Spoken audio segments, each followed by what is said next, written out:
23 বছর পর স্যারের সাথে দেখা। মাশাআল্লাহ, আলহামদুলিল্লাহ। আমি কখনো কল্পনাও করিনি স্যারের সাথে আমার আবার দেখা হবে। কুতুবদিয়া আসার প্ল্যান যখন হয়েছে, ইনফ্যাক্ট এর আগে থেকেও আমার মাথায় ছিল আমি যদি কখনো কুতুবদিয়া যাই তাহলে আমার অবশ্যই স্যারের সাথে একবার দেখা করতেই হবে।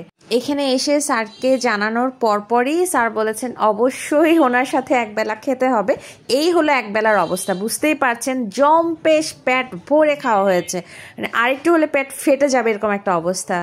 কোনো আয়োজনের কমতি রাখেননি স্যার, এত আয়োজন করে ফেলেছেন। এবং সবচেয়ে বড় ব্যাপার ছিল এত বছর পরে স্যারের সাথে দেখা, কিন্তু মনে হচ্ছিল না যে একটা গ্যাপ, এতদিনের একটা গ্যাপ, এতদিন দেখা সাক্ষাৎ হয়নি, এরকম মোটেই মনে হচ্ছিল না। তো যা আমি কি বলে স্যারের প্রতি আমার কৃতজ্ঞতা প্রকাশ করব আমি জানি না। ছোটোবেলা থেকে হয় না যে ছোটোবেলায় যে কোনো একজনের কথা আপনাকে অনেক বেশি মোটিভেট করে বা আপনাকে অনেক বেশি সঠিক পথে নিয়ে যায়, স্যার ছিল তেমনই একজন আমার জন্য।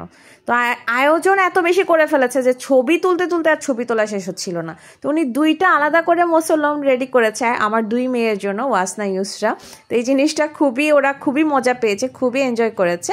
যদিও খুবই অল্প সময় আমার স্যারের সাথে কাটানো হয়েছে, কিন্তু এই অল্প সময় মনে হয়েছে অনেক আর কি আমার ভালো লাগার মুহূর্ত ক্রিয়েট হয়ে গেছে, অনেক ভালো সময় আমরা কাটিয়েছি, জম্পেশ আড্ডা হয়েছে।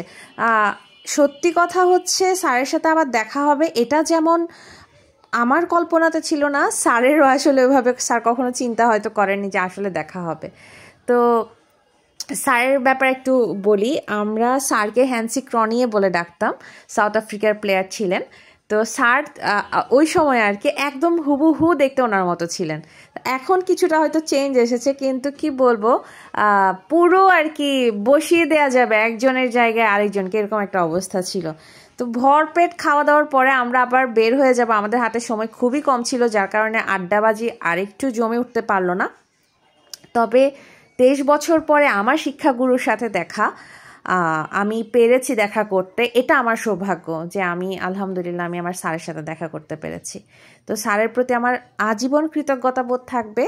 আপনারাও স্যারের জন্য দোয়া করবেন। স্যার পায়ে ব্যথা পেয়েছে, যে জিনিসটা আমাকে খুবই আমার খারাপ লেগেছে, যে স্যারের এই পায়ের এই অবস্থা নিয়ে উনি এত আয়োজন করে ফেলেছেন।